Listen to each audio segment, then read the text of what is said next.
দেখো, আমি ঘরে থাকি কি বাইরে, মুখ তো চালানো আমার মাস্ট। আর যদি বেরোই কোনো পুজোতে তাহলে তো স্ট্রিট ফুড ম্যান্ডেটারি। তো যাই হোক, আজকে আমি চলে এসেছিলাম অশোকনগরের জগদ্ধাত্রী পুজোতে। প্রত্যেক বছর মানে যবে থেকে আমার রিকের সাথে রিলেশন, তো তবে থেকে আমি এখানে ঠাকুর দেখতে আসি। প্রায় 7 বছর তো হয়ে গেছে।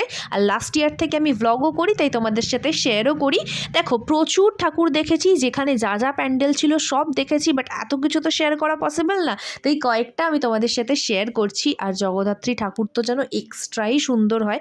ঠাকুর মানেই সুন্দর, কিন্তু জগদ্ধাত্রী ঠাকুর তো ভীষণই সুন্দর দেখতে।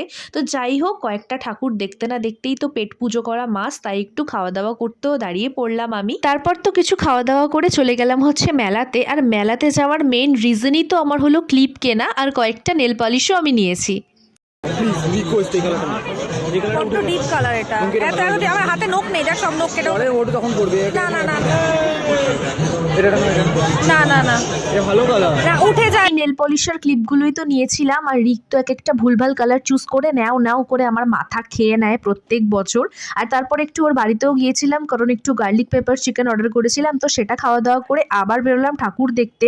আর ঠাকুর দেখা থেকে বেরিয়ে একটা জায়গায় দেখলাম ফাংশন হচ্ছে। ইউজুয়ালি আমি ফাংশনে খুব একটা যাই না, বাট এনার গান এত সুন্দর, মানে লিটারালি আমাকে দাঁড় করাতে বাধ্য করলো, যদি আমি তোমাদের পুরো শোনাতে পারতাম। এই দেখা শেষ দেখা হতেও পারে এই গানে শেষে গান। পুরো তো আমি ভিডিওতে দিতে পারবো না, মানে যেরকম মিউজিশিয়ান দাদাগুলো বাজাচ্ছিল সেরকম উনি গাইছিল, তো ভীষণই সুন্দর ছিল। আমি একটাই গান শুনলাম।